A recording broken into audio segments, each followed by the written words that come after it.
Amma wallahi rana na gaji. Hafsat kenan kin cika korafi ni ce mai mun kusa zuwa ai.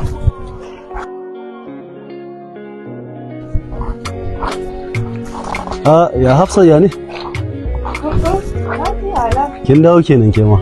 Yaushe ka dawo ne? Wallahi na kwana biyu da dawo Hafsat. Ya yi kyau. Ma mai launi? Lafiya lau. Awun lafiya. Ke. Zo. Zo mu koma.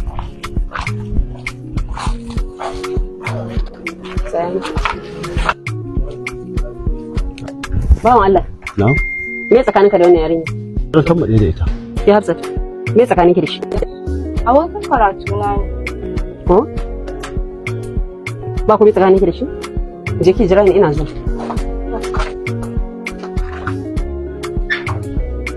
Hala. Dubi girman Allah.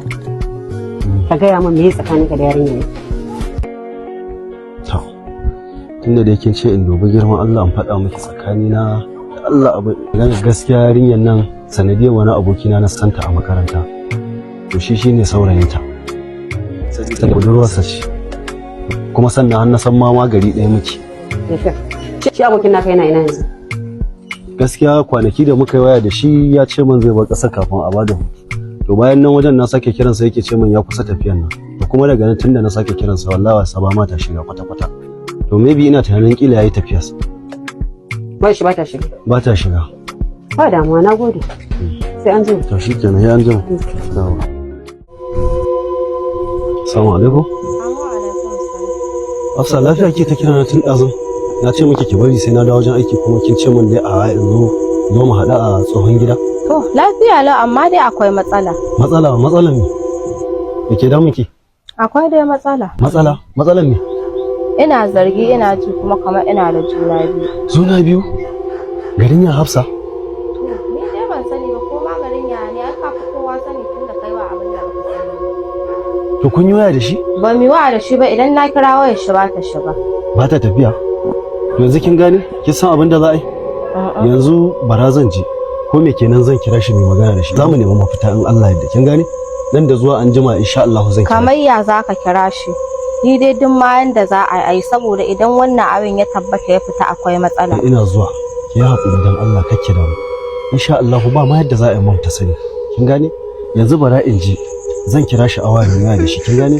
Idan muka waya da shi ko me kenan zan kira ki da daddare sai mu magana. To shikenan amma an ka tashi kaka kira ni kai man test. Okay. Ahmad. Anti, gani? Ahmad, ni kake kalla cikin ido? Kake ce min gaka? To anti, gani? Da kyau.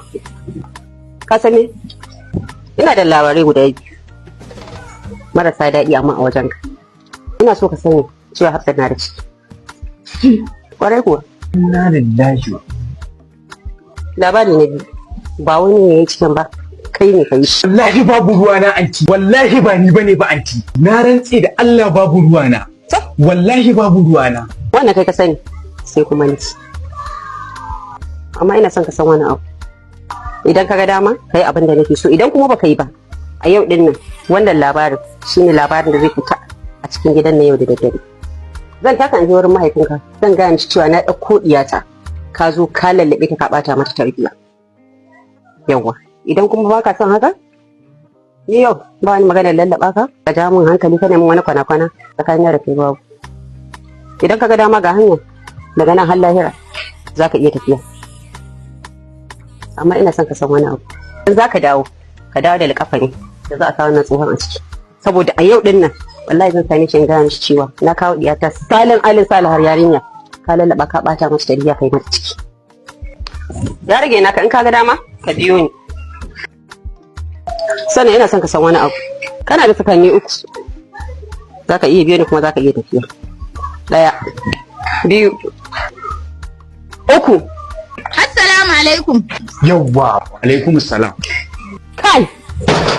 Inna lillahi wa inna ilaihi raji'un. Kowace ce wannan ta shiga haƙina.